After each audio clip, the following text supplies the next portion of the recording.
This will help you to stay awake. Well, welcome to my show. My name is Kurtz. I'm going to be your entertainer for a while. I want to thank you for coming down or coming up, where you live on. And happy Father's Day. Do we have any fathers here? Any mothers here? Any otherwise?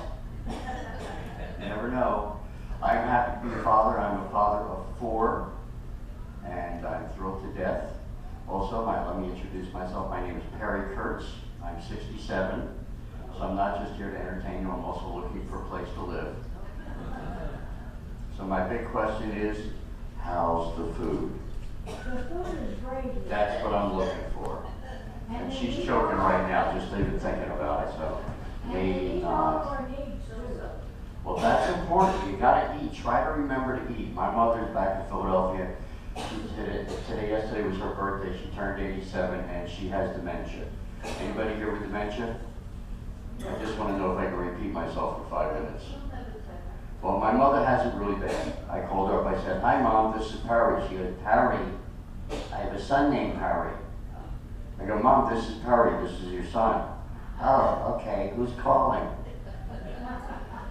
"Mom, this is Perry. This is your son." "You know my son?" "Mom, this is Perry."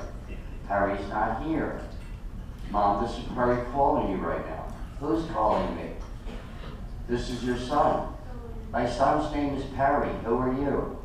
"Mom, this is your son." "Who?" "This is Perry. I have a brother named Victor." "You know Victor too?" So now I skip right past that. I go right to the important things. "Did you eat today?" And she says, "Wait, let me look in the sink." So it's important, try to remember to eat. Get some fruit. When you get up, eat something. Because I know I get busy, and then a couple hours later, I'm standing there, my hands are going, "Oh yeah, forgot to put gas in the car." You gotta give the engine some gas, so make sure you feed yourself. So my name is Perry Kurtz. That's P-E-R-R-Y. Perry as in Perry Como, Perry Mason, Perry Winkle. Now there's a very famous rock and roll singer by the name of Katy Perry, only she's a woman, I'm a man. Don't make me prove that. I proved it last week. She looked down and said, "Oh, you're Jewish." All right, I don't have to explain jokes to you guys. Thank you for working this stuff out. Sometimes they say, "Why?" Well, yep. But as I said, I am 57 years old. My name is Perry Kurtz, and I am a professional comedian. I've been a comedian since 1974. All I've done, I've never had a day job. And I became a comedian because ever since I was 10 years old, people have said to me, "You're funny. You should be a comedian." So in 1974, I went to a club in New Jersey. I got up and I just talked for 5 minutes.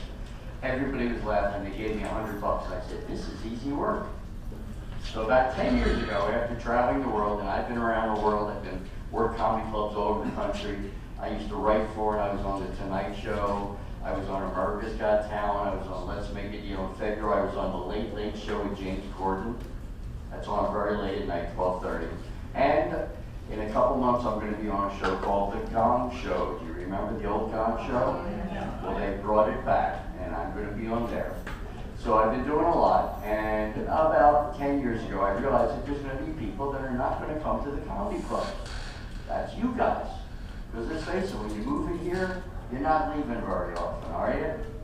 And everybody becomes your family, and that's important. You move in here, everybody around you is your family, so make sure you talk to people. You see somebody sitting in the hall, and they're looking at the ground, just walk over and say, "Are you okay?" Talk to them. Because depression is a very bad thing in this country. Anthony Bourdain, remember him? He took his life last week, and he was the chef. He was literally at the top of the food chain, and he was depressed. You know, a lot of people are getting depressed. I don't understand why Trump's not depressed. You can only dream, right? He makes everybody else depressed.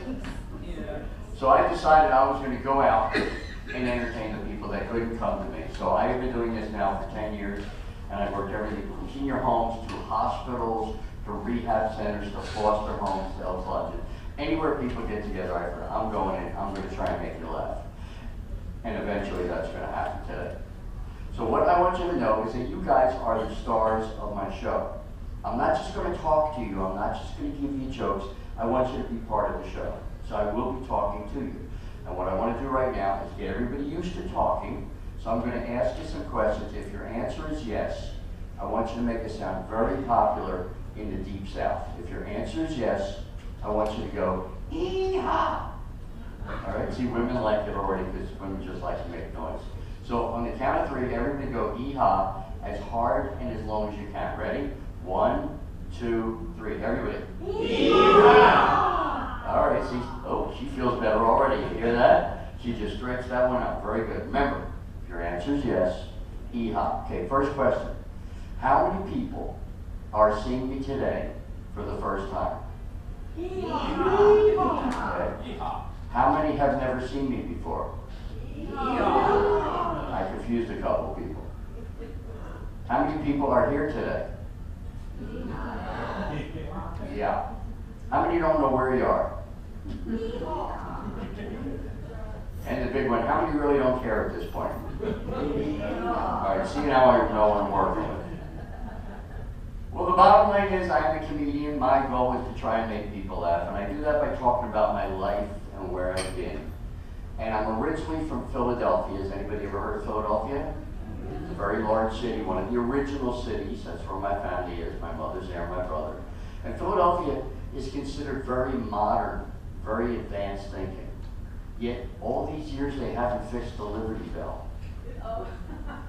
They can't put some duct tape over that thing. It's in its own building, but they can't repair it. And like I said, my mother's there. I have a brother there. He's been married like 35 years. He's got 2 daughters. They both got married. And when they got married, he said the same thing for both. I'm so glad they're married. Now I don't have to pay for their car payment or the rent or their medical insurance. I said, you really are a Jew, aren't you? I admit it, I'm a Jew, but I'm a bad Jew. Do we have any Jews here? Any Jews? Just me? That's one? All right, you're right in the middle. Good. We always want to be a target. That's important. I did a show down in Gardena, 186 people in the room. And I said, any Jews here? They all went. I said, any Germans? And they all went. I said, I'm going to just be quiet now. So I left Philadelphia in 1979 and moved up to San Francisco to do comedy full time. When I was there, I got to work with a lot of important people. I became best friends with a guy named Robin Williams. Him and I used to do 2 hours of improvisation every week, sometimes more. We would just go to clubs and we would run around and become different characters and all. And in 1983, I was having dinner with Bill Cosby at a club called Enrico's on Broadway. And because I was a comedian, I was allowed to sit with him. And I met 2 of my other best friends the same day, Rodney Dangerfield and Milton Berle. Uncle Milty. And Rodney, good, no respect. He was great. He used to fly me to New York 4 times a year to work at his club. 4 nights, $2,800. That's not bad time. That's not bad money. He would say, don't bring any money. I'll pay you for everything. I went, yes, sir. And Milton Berle, he became like my grandfather. He taught me about comedy. He used to fly me down to Los Angeles a couple times a year to work at the Friars Club. One night I did some stand-up at the Friars Club, and after I got done, I was surrounded by Joey Bishop, Johnny Carson, Shecky Green, Phyllis Diller, Toby Fields, Charles Durning, and I forget who the other one was, but it was all very famous comedians. And then this little bald guy walks up to me and says, hey kid, I saw your set. And I holds my hand and he goes, yeah, I saw what you did. He goes, nice try, Don Rickles. So I made Don Rickles laugh, so I know I'm good. And then I got into the Comedy Store in 1989. I said, I'm going to move to LA and it's going to change my life. So now my name is on the wall at the Comedy Store. And when I worked there, I get paid $10. It costs more in gas just to drive over the hill to go there. The only good thing about having my name on the wall at the Comedy Store is that when I go there, I can park in the lot. Otherwise, it would cost $30 to park on the street. But I've been all over the country. I've traveled, used to travel constantly. When I moved down here in 1990, I met my wife online. And now I've been married 27 years in a row, consecutively, to the same woman. We met online. The early days, Now you've heard of computer dating, right? You all seen that? There's a picture, you swipe left or whatever. We didn't have that in 1990. All we had were colored letters. And it was so slow, the letters would build themselves dot by dot. So it didn't just go boop, it went boop, boop, boop, boop, boop, boop, boop, boop, boop, boop, boop, boop, boop. That was the P alone. By the time I didn't finish printing on the screen, my wife made a sandwich, ate it, digested it, and made another sandwich. So we talked online for about 20 minutes. She called me, and we talked for 40 hours. 40 hours over 3 days. And I fell in love with her because she had a Southern accent. I love the sound of Southerners. Anybody from the Deep South? Where are you from? She's pointing you. Yes, you. West Virginia. It's almost the Deep South. That's actually still part of Earth. No, my wife's from South Carolina. And down in the South, they all have a Southern drawl. They all talk like this. It's not one syllable, it's stretched out. They don't just say hello, they go, hi, how are you? What's up? My wife has a favorite phrase whenever she was going somewhere, which she would say, I'm going over yonder. I've looked at 157 maps. There is no place called yonder. I don't know where she went, but somehow she always came back. So we went out for about 6 months. In those days, I had a motorcycle. And we were driving around on motorcycles. She was going with me to the comic store. She got to meet people like Artis Hamilton and Byron Allen, who now bought the Weather Channel, and Andrew Dice Clay when he was just getting started, and Richard Pryor used to work with Richard. And after 6 months, she said, hey, why don't you come to my house? Now, I lived in Playa del Rey. She lived out in Van Nuys. I drive out there, I walk in the house. There's a guy sitting on the couch. There's a little baby girl crawling around on the floor, and there's a boy and a girl in the corner playing with blocks. So, of course, I had that same look. I was like, what? Who are these kids? And she starts laughing. Oh, I forgot to tell you. Oh, I have children. And I'm looking at the two doors trying to think which one is going to get me out of the house quicker. There's an old phrase, don't get involved when somebody has baggage. My wife owns Samsonite. But I got to know the kids, and I fell in love with them. And then one day, after about a year and a half at dinner, I gave everybody a little gold ring put on their finger. And I got down beside the dining room table and I said, I'd like to ask the four of you to marry me. And they all said, okay, except for my son, who said, yeah, whatever, can we just have dinner now? So we wound up getting married at City Hall, not a fancy place. Now again, by EHAS, how many people here had a nice, fancy wedding with your friends and family? Anybody? Yeah. We got married at City Hall. City Hall was not as nice as the bathroom on the first floor. I walked up to the counter, I said to the guy, hi, we'd like to get married. He goes, oh yeah, you like to get married. I said, no, we'd like to get married. He said, oh, you get married. We marry you here. We do marry you all the time. I went, okay, so we can get married. He said, oh yeah, we marry you. I said, great. He said, have a seat. We sat down. 20 minutes later, we heard, Sarah and Perry, please come in. We walked in, it's the same guy. Now he's wearing a black judge's robe and speaking perfect English. So he starts reading from the book. He says, now, Sarah, do you take Perry to be your lawfully wedded husband? She goes, I do. He goes, and Perry, do you take these people to be your family? And I said, what the heck, I'm here already, right? Now that's funny to us, but it wasn't funny to my wife. And she never forgot that. You see, that's the thing, you women can do more things at once than men can. And you never forget the stupid things that we do.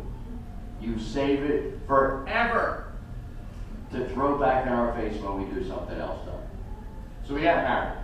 We went on the road to do the road, do comedy. We started traveling. Our first stop on our honeymoon was in Barstow.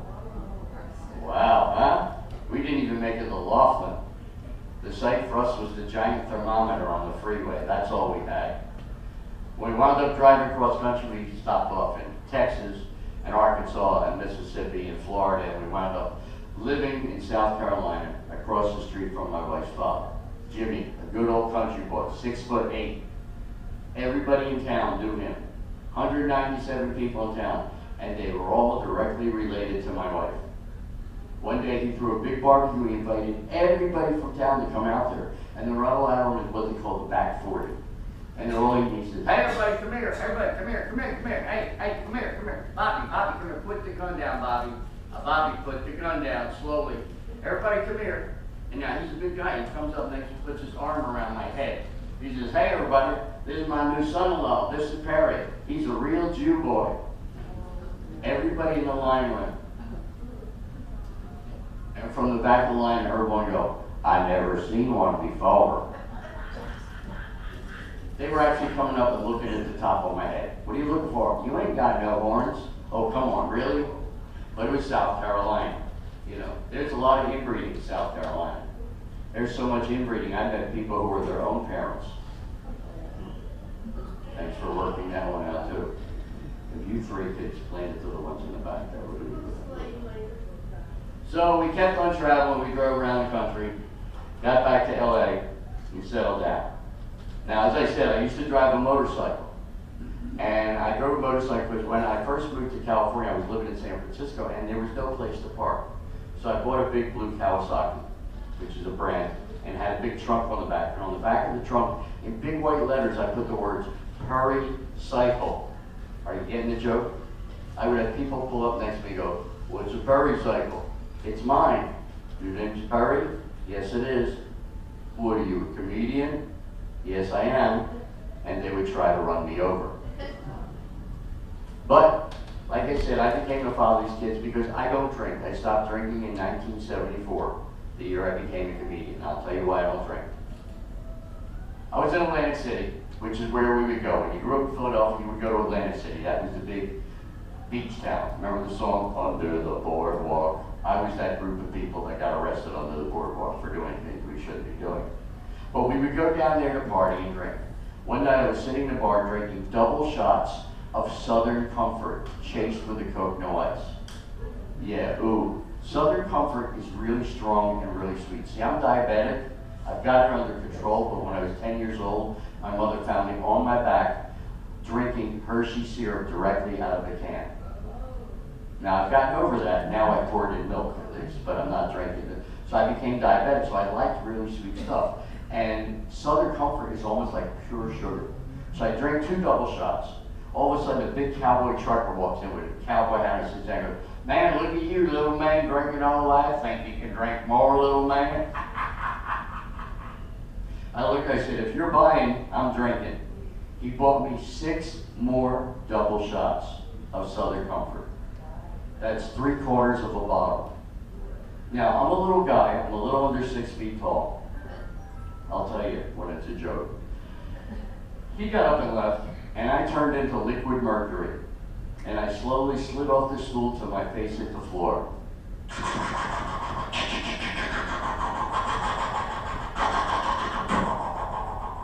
And I laid there saying the same thing every drunk man says when he's really drunk. Oh, I'm really drunk. It should be easy to pick up a woman now. What is it with guys? Is there something special about a guy who can mumble and drool at the same time? You ever see him that when he gets a woman and you walk by and hey, you know. So I walked out of the bar, figured I was going to go across the street and meet a woman. Everybody was dancing. I walked up and I started to fall down and I stabilized myself on the invisible wall. You ever see drunks do this?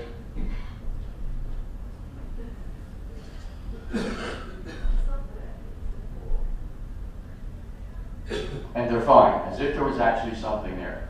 I go into the bar and I'm talking to women, and I'm trying to get them to dance, and I go, I knew they couldn't understand it because I couldn't understand it. Finally, I wound up in the corner, very upset. I was talking to a little girl with really big hair. They were teased it up really high back in the 70s. But she wasn't giving me the finger trying to get away, but she was staring straight out at me. And I got upset and I got depressed and I walked across the street to the dock. And I was standing on the end of the dock watching the cold water of the ocean splashing by. And I was crying. Nobody loves me. I don't want to go on anymore. And I stepped off of the dock. What I didn't see was 6 feet down, sticking out was another dock. I landed on it, smashed my head on a metal pipe, woke up in jail. $1,000. My friend said I climbed 2 10-foot chain link fences to get to that dock.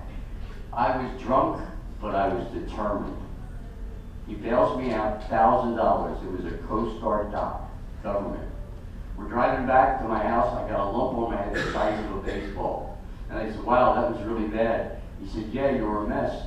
He said, what do you remember? I said, I remember being in the corner talking to a little girl with big hair. He goes, girl with big hair, you were on your knees talking to a bar stool. So I don't drink anymore. But my wife had 3 beautiful kids, as I said. We got married.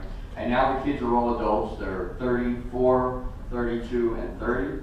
And they're all managers of businesses. I'm a comedian. My kids are managers. How does that connect? One thing they all learn is focus. I think you got to remember in your life, if something is important enough to you, and it really means a lot, you will find a way to do it.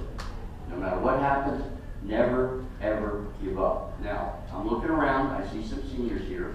I don't personally like the name seniors. I think we should be called vintage. Because vintage means you've been knocked down, you've been fixed up, but you still have value, and you work. You still work. So I think we should go on with that. Never ever give up. Never give up, never give up, never give up the ship. I don't know what movie that's from, I gotta find out. So my kids learned that. They learned about focus. Then, about 14 years ago, my wife takes me to the bedroom, closes the door, and says, we need to talk. So of course I looked at her and said, what did I do wrong this time? And she says, you did good. I said, really, what did I do? She says, I'm pregnant. And I looked and said, any idea who the father is? She didn't seem to find that funny. She says, you're the father, get used to it and grow into it. She left the room and I sat down on the bed. And I'm freaking out. And I'm going, oh my God, I'm going to have a baby, I'm going to be a father. And I watched my wife grow into motherhood. And I watched her grow and grow and grow. She gained 110 pounds. She was so round that if you pushed her sideways, she would roll back to a standing position. But she was a great mother, and in 5 weeks before the baby was due, she had horrible pain. I rushed her to the hospital in downtown Los Angeles, and the doctor said, Mr. Kurtz, we've got 20 minutes to get the baby out of your wife, or she is going to die. And I looked at her and I said, can you give me 30 minutes to think about that? And he looked at me and said, what are you, a comedian? And she yells, yes, he is. And he said, well, it's going to be a cesarean section. You can come in during the operation. I said, okay. All of a sudden, they call me in. I walk in, they got my wife strapped to the table. They got her legs hanging from the air. And he's got both of his hands inside of her stomach. And he's pulling things out like he lost his watch in the drawer. He's pulling it out and dropping it back. Nope, nope, that's not it. That's not her. So I got a little upset, so I actually said, do you have any idea what you're doing? And he gave me the classic answer. This isn't my first rodeo.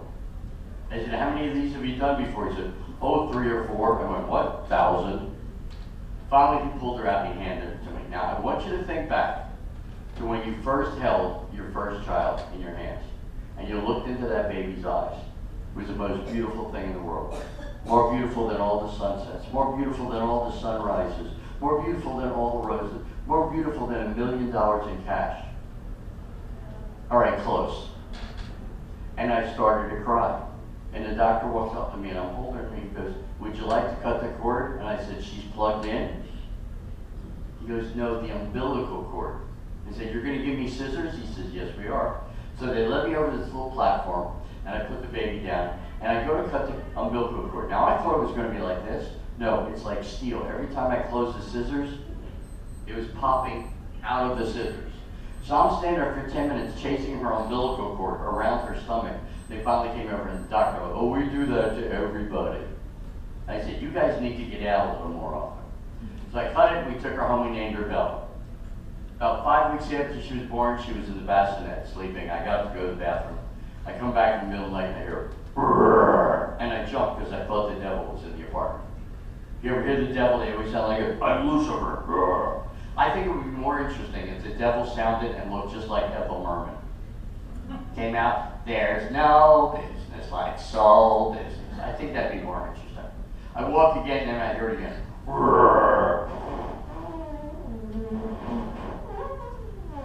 A smell hit me and my eyebrows and eyelashes burst into flames. I fell to the floor. I'm choking. I can't get the air back into my body. I crawl into bed. I wake my wife up and I said, honey, what's that horrible smell coming out of the baby? She goes, oh, we give them baby food at night and it gets the gases out. And great. I wish you had told me that. She said, well, get used to it. A couple nights later, we're all watching a Disney movie. And my wife decides she's going to go watch a cop movie. And I thought that was bad. Don't tell the kids you're going to go watch murder when we're watching Disney. So I figured I'd get even. So I waited until she was sleeping, and I ate some baby food. And I waited until my stomach was going. I crawled into bed and I said, woke her up and said, honey, pull my finger. She pulled my finger and I was, oh my God, what's that horrible smell? I looked at her and said, baby food, good night. So you gotta enjoy yourself. But for me, today is Father's Day, and I celebrate this by being with my daughter. My daughter's actually here tonight, and we're gonna bring her out here. Hey, Bella. Hi. Come on out, I'll turn this on for you. This is my child. This is Bella. Can you tell, do we look alike? Yeah. People always tell me you look just like your father. She goes, why are you making fun of me like that? She's very funny and she's a fantastic dancer. Do you have any music queued up? You got it ready? She's a dancer, so she is going to dance for you. She's going to try to dance for you. She does what they call modern dance. She was in a dance show last week at school. They had 29 dancers. She was in like 20 of them. And she did 2 of herself. What did it say? All right, so pick a song. And she choreographs herself. And by the way, if you guys get a chance, and you're in your rooms, you're in your homes, dance once in a while. It's really good for you. You don't have to dance crazy, but just stretch and move around. And now, ladies and gentlemen, please welcome Bella Kurtz.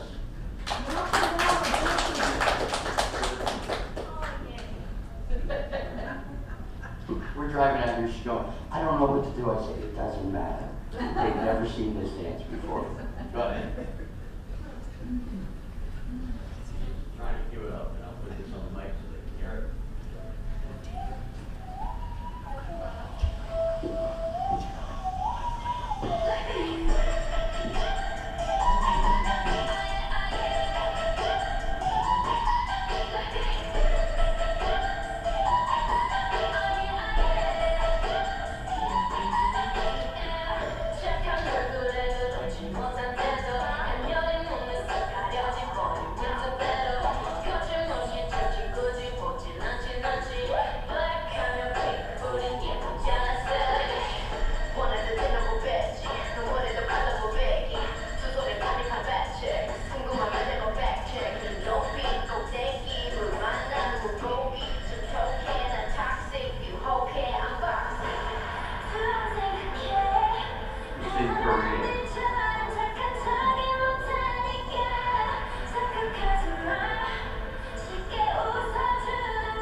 Gentlemen, please have a round of applause for my daughter Bella.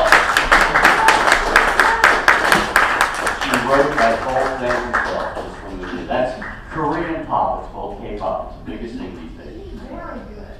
Well, that's enough. You're getting all hot and winded. I'm fine. My daughter Bella, I'm so proud of her. I don't believe she's good. Isn't she good? I wish I had that energy. I can't move my leg that much. But she just gets into it, you know, and that's it. She has learned focus, which is what I taught all my kids. And I want you guys to remember, nothing is impossible if you really want to do it. I'm not saying you can fly, but you can get pretty close. So just try and stay busy. Keep your brains working. One of the things that's really important is your brain. Your brain keeps your body moving, so keep it moving. One of the things you can do to keep your brain working is talk to each other and play bingo. Any bingo players? All of you? Anybody win anything over $2.50? Yeah. I've never found anybody that's made more than $2.50 playing bingo. But bingo's great for you because it works your brain. Different parts. Number one, you have to adjust your bifocals so you can see what numbers are on the board. Number two, you have to turn up your hearing aids so you can hear what they say. And number three, you have to try and get the little chip on the board without knocking the rest of them off. I have developed a spasm in my left hand. When I hold light things, it shakes. One time Bella and I were having dinner eating macaroni and cheese, and my hand went. The macaroni and cheese flew off my hand, hit the wall, and slid down to the floor. Do you have any idea how embarrassing it is to be kicked out of a Denny's restaurant? We've been through that. So do that, and when you got a beautiful day, get outside and get some sun. 5 years ago, they said that Americans do not get enough sunlight. We're missing vitamin D. Now you can take pills for it, but sun's a little better. Also, take your shoes off and walk in the grass. Get some of the energies from the earth and let the heat of the sun warm you up. Now right now, I'm very warm. Can everybody see my jacket? Liberace's gone, but I got this jacket. Last week a lady said I look like a baked potato with feet. That's sweet. I like your jacket. Me too. I bought this in 1981 for $21. And there are no other men that have jackets like this. I've gone to 3 Academy Award parties, lots of women, but no men. And all the women kept coming up and touching me. And if women are going to touch me, and I don't have to pay them for it, I'm taking it. But the problem is the jacket is very warm. So I'm going to, as we say in the business, take it off. Now, you ladies up front, don't go jumping up. Don't pull out your dollar bills. Here we go. 1, 2, 3.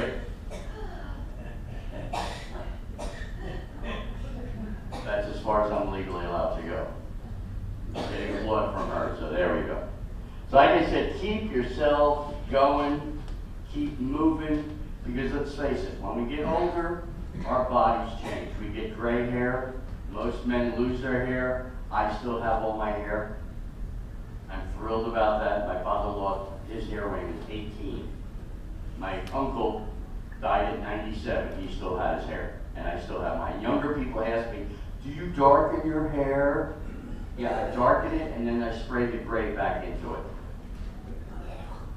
Our eyesight starts to go. We have to wear bifocals. If you've never worn them, it's 2 lenses. The top lens is so you can see distance. The bottom lens is so you can see things up front, up close.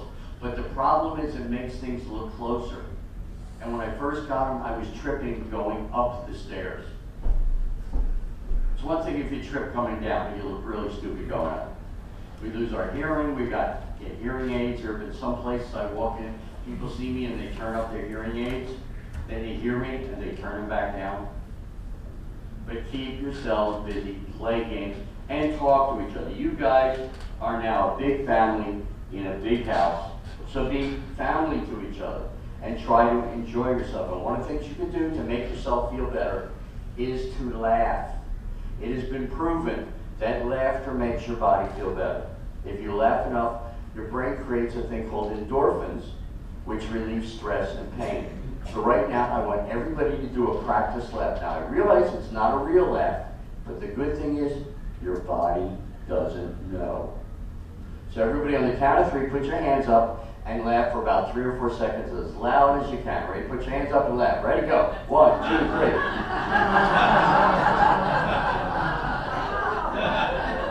Look at that. See that? Everybody is smiling now. So if you're having a bad day, you don't feel really good, fake it. Don't tell your body. Just sit there and go, That's it. Do it every day. Laughter is the best medicine. And that's why I love my job, because it changes people's lives, and that's what I want to do. I want to make sure you guys are having fun, so try to laugh. But again, we get gray hair, our bodies change. That, I think, is the biggest shock. Remember when you were young, and you were a teenager, and you were thin, and when you would take a shower, all you had to do to wash the soap off was put your hands up. Then you hit 40, and gravity starts pulling your parts down. Now to wash the soap off, you have to lift things out of the way. I did that. I found a wallet under my stomach. Had $50 in it. But it was cash. It was still good. That's what's important. Try to laugh. Now, there are some jokes that I can't really tell to the younger people because they don't get it these days. The young people, I don't know if you've seen them, they're all on their phones all the time.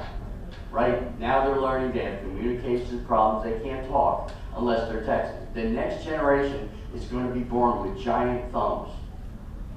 In Hawaii, it is illegal to walk down the street looking at your cell phone. They can write you a ticket. Out here, you'll see kids walking, and that'll be you, and they'll just go, "Oh, I didn't see you there. I'm sorry, I was on my phone." So it's nice to be with people that aren't looking at their phones. So try to laugh. Here's one of my favorite jokes. An older couple comes out of a restaurant. They walk past the wishing well. The husband throws a quarter in and he makes a wish. The wife throws a quarter in and she falls in. The husband goes, wow, it worked. 85-year-old Sadie walks into a bar. She's got a parakeet on her shoulder. The bartender says, Sadie, why is there a parakeet on your shoulder? She goes, well, I'm a little lonely, and any man that can tell me what the parakeet weighs gets to take me home. So the bartender says, hey everybody, Sadie's a little lonely. If you can tell her what the parakeet weighs, you get to go home with her. Guy walks up, he goes, hey Sadie, can I guess? She goes, sure. He goes, 10 pounds? She goes, close enough, let's go. Older couples driving along the freeway, they get pulled over by a policeman. He walks up, taps on the window, the guy puts the window down. And the cop says to him, sir, do you know why I pulled you over? The guy looks and goes, because you're a jerk? The cop says, sir, bad way to start a conversation. I pulled you over because you were doing 70 miles an hour in a 60. He goes, I was not. He goes, yes, you were. The wife chimes in. He was doing 75 before that. The husband goes, shut up. He was doing 80 on the corner. Shut up, be quiet. And they start arguing. They're yelling at each other. You shut up. No, you shut up. You shut up. Cop sticks his head in and says, listen, do you guys always argue like this? She looks at him and goes, only when he's drunk.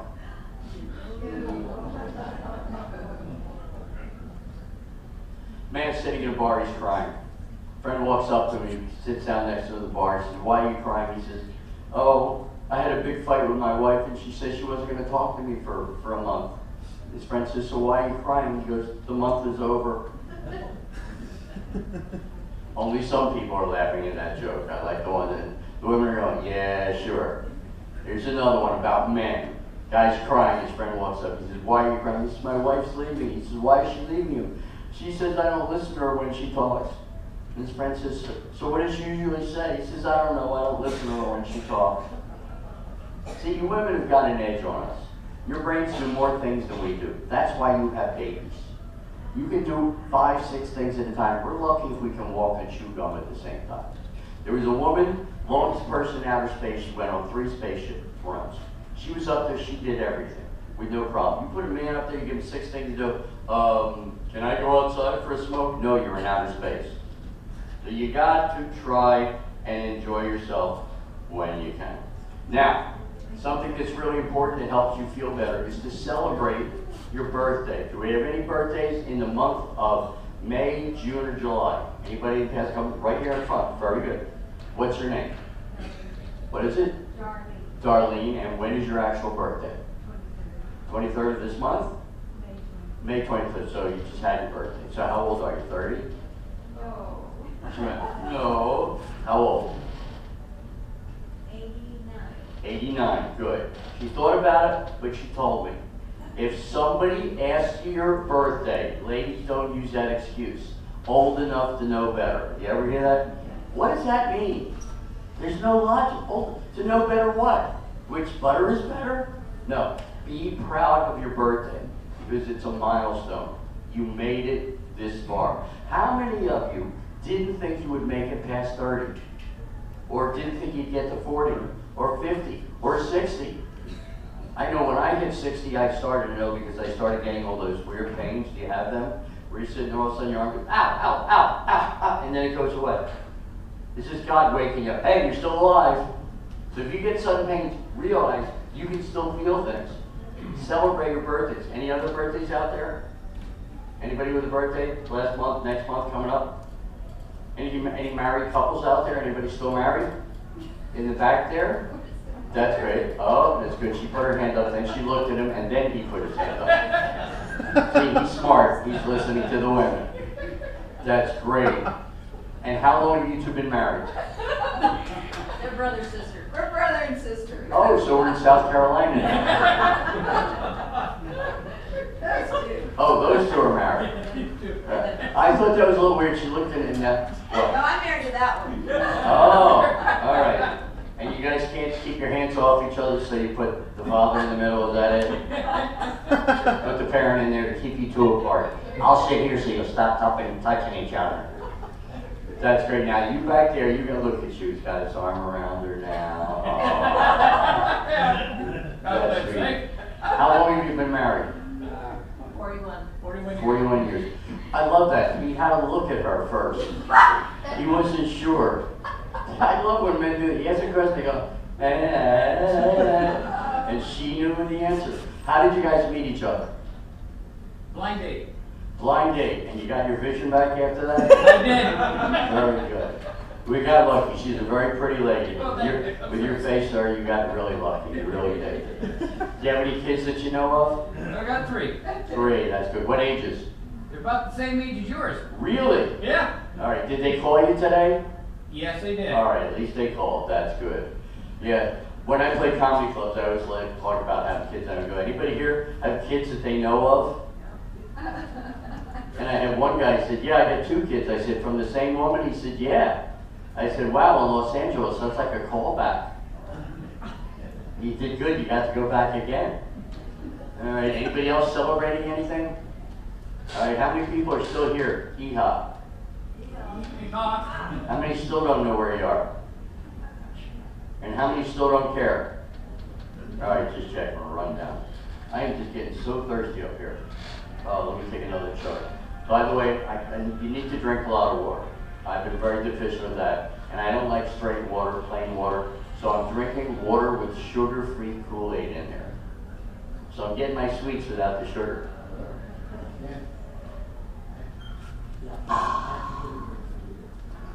Yep, so keep yourself hydrated. Try to stay together.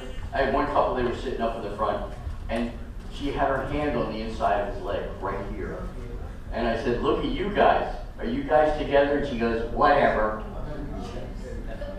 I said, how long you been together? She goes, 54 years. I said, that's pretty good. How long have you been married? She goes, 4 years.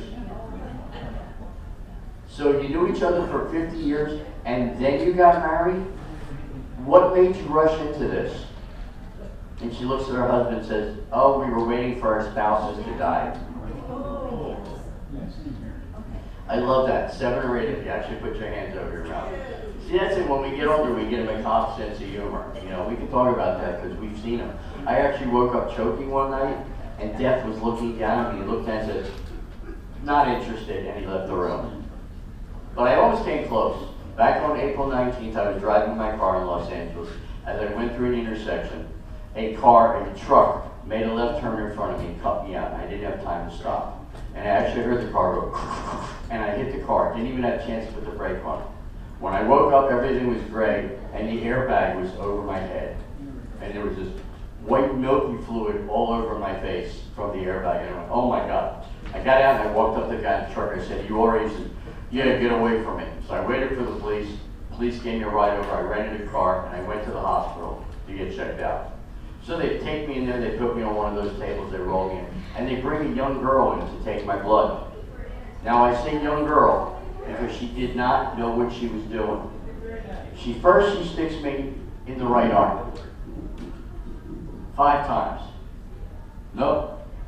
I know it's in there. I go, I have really bad veins. She goes, you have horrible veins. I said, I can't change them now. She said, well, let me try here. She starts sticking me here.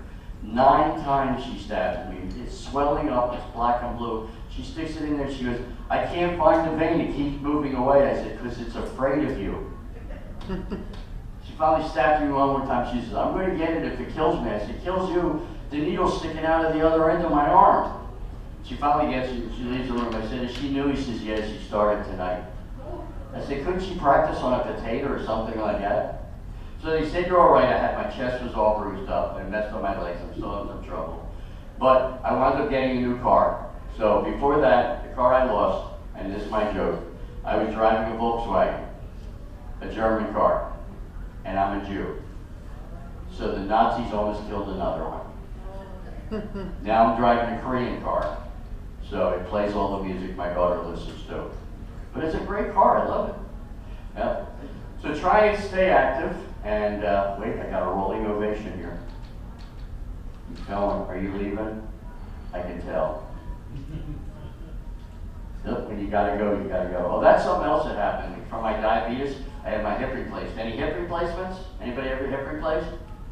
All these people, I'm the only one? Well, what happened because of my diabetes? I got arthritis on my left hip, and I built up a bone spur, 1/4 of an inch high. So when I would walk, it would go, and it was horribly painful. Horrible. And I was going to have the operation, and I had a nightmare that I was on the operating table, and the doctor said, "Nurse, I think I cut too deep." And she said, "Why do you say that, doctor?" He said, "Because I'm scratching the table."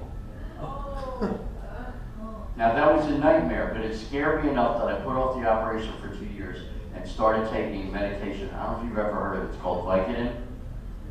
I was taking 10 to 20 pills a day. I had no pain. I couldn't feel anything from my neck down. I couldn't even tell if I was going to the bathroom or not. One time I was leaving the Improv after doing the show, and I was saying goodbye to Bud, saying, "Hey Bud, thanks for having me here, but I really got to go." He goes, "You already did." And one of the things that happened from the operation, while they were in there, they hit a nerve. And when I came out a couple months later, I have to dress differently now. So because they hit this nerve, now I have to wear plastic pants. I don't mind. I don't mind wearing the adult diapers. I think it's fine because I'm always prepared. No matter what happens, I'm never under pressure. No matter what happens, if I gotta go, I can just wait. Okay, I can just go wherever I am. So to me, it's a certain freedom. I kind of like that. Not a lot of people do, but any questions? Are they awake? I did a show 3 weeks ago up in Lancaster at a hospital, and there were 47 people in the room, and they were all in wheelchairs. Only 3 of them knew I was there. They didn't even know they were there. They were just standing there, sitting there, looking up at the ceiling. And the 3 people laughing afterwards. A 97-year-old man came up and he said, "Hey, I thought you were funny. When you play a crowd like this, you should say, 'Nice to be your forest lawn.'" I would never come up with that because I would think, "Oh, that's way too cruel." But that's the bottom line. You've got to enjoy yourself. Now, do you guys ever do karaoke out here? You ever thought about doing karaoke? All get up and sing? Karaoke, singing is really good for you because when you sing, it exercises your lungs and it puts air into your lungs, which goes to your brain and it keeps you alive. Try to breathe every day. So what we're going to do, we're going to do a couple sing-alongs. We're going to start out with one you may remember called "When the Saints Go Marching In." All right? It's a 2-parter, so you can jump on either part. Oh, when the saints go marching in, go marching in. Oh, when the saints go marching in. Do, do, do, do. I wanna be in that number.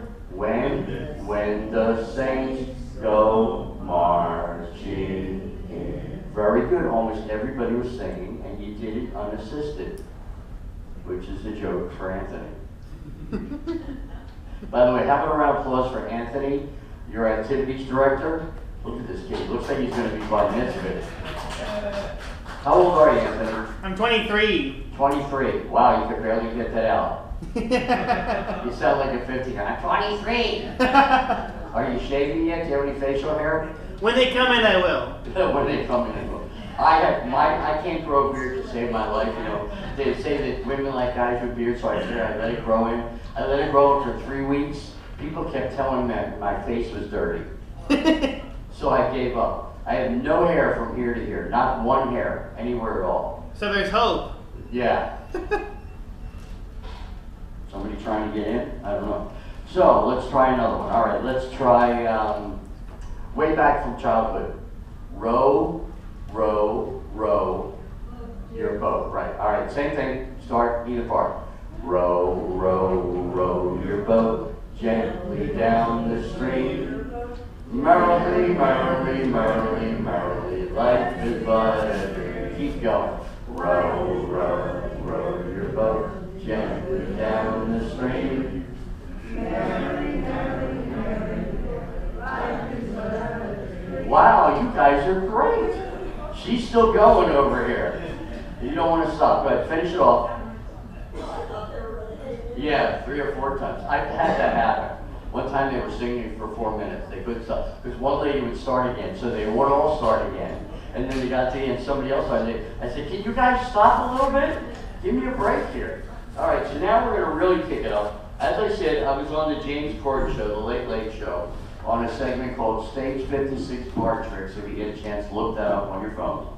And I played this instrument. This is called a keytar.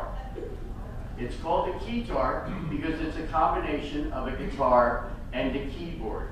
Did you get it? Guitar, keyboard. And what's great about it is you turn on, hit a button, and you're instantly playing rhythm and blues.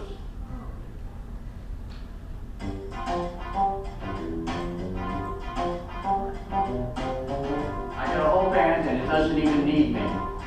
And you can jam.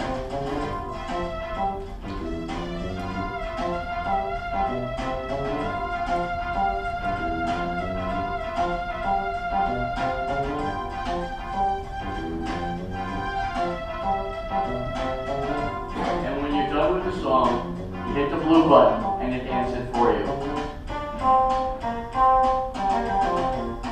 Isn't that cool? All Bill Wright, and I bought this 25 years ago. It was in a Ralph's Market over the freezer section. Have you ever looked over the freezers? Right along the top, there were things that you didn't know existed. I saw an 11-slice toaster. Not 6, not 5.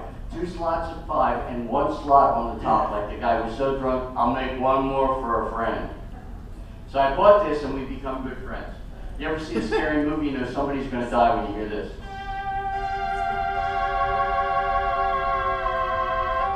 And she runs away and that's when she trips, right at that point. So what we're going to do now, we're going to sing a song that people seem to love, and you will remember this. It's called Zippity.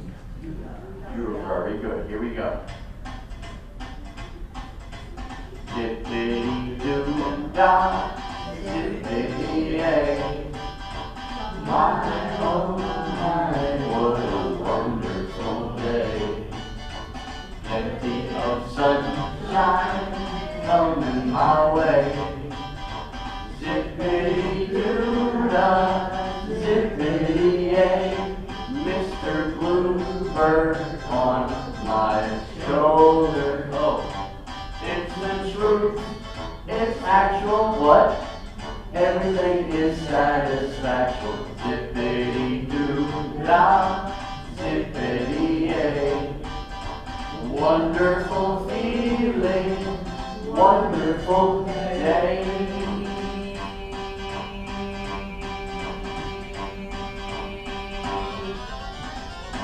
You guys are great. I'm going to buy a bus and we're going on the road. We'll call it the Geezer Tour.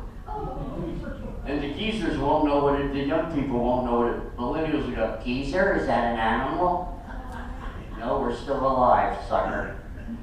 All right, now we're going to close with a song you may remember. It's called Louie, Louie. Now, if you do remember the song, nobody really remembers what the words are. Because when the guys recorded it, they were really drunk. They admitted it on the radio, they were so drunk they don't know what they were saying. Now, the part you get to sing is, Louie, Louie, oh baby, we gotta go now.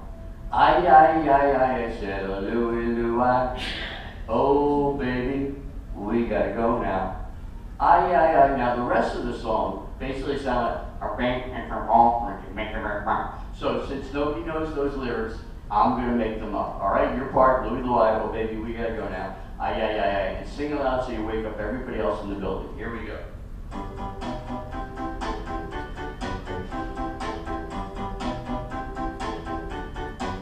Well, now, check this out. She's over there dancing alone. She's moving her hands and she's looking quite at home. She's dancing with her hands and she's moving around and her hands are tapping. They're going up and down. Now this is the part I want you all to sing. Let me hear you do the Louie, Louie thing. Come on, Louie, Louie.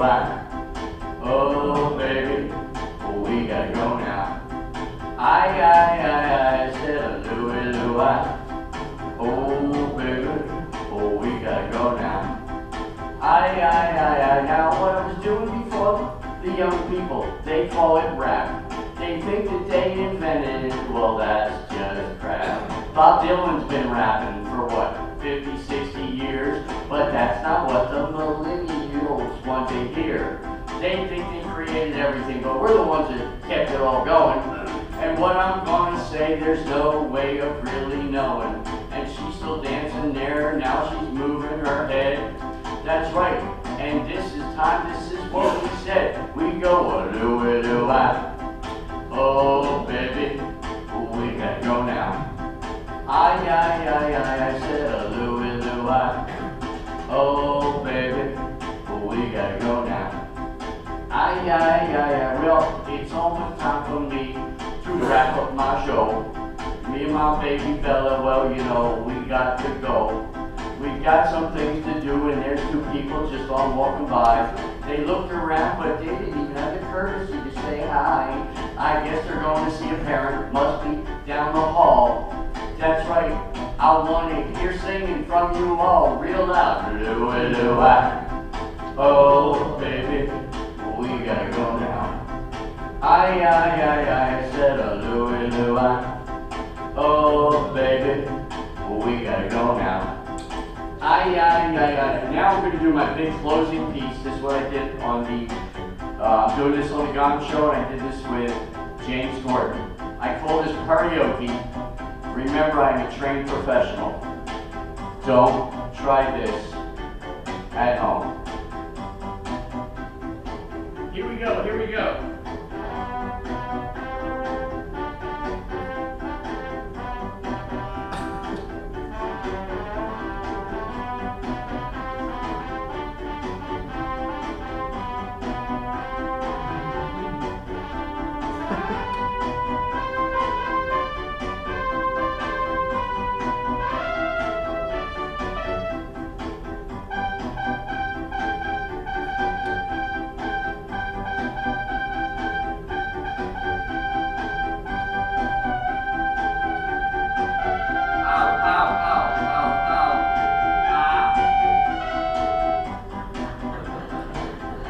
My tongue's bleeding, that's really funny.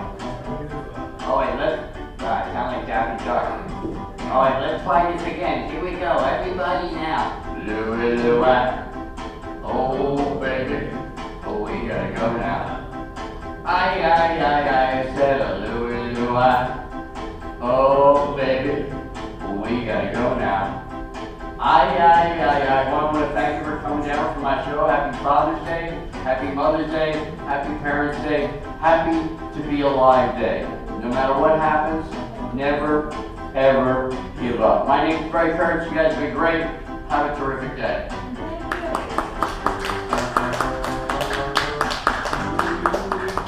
Show's over. Safe to go back to your rooms now.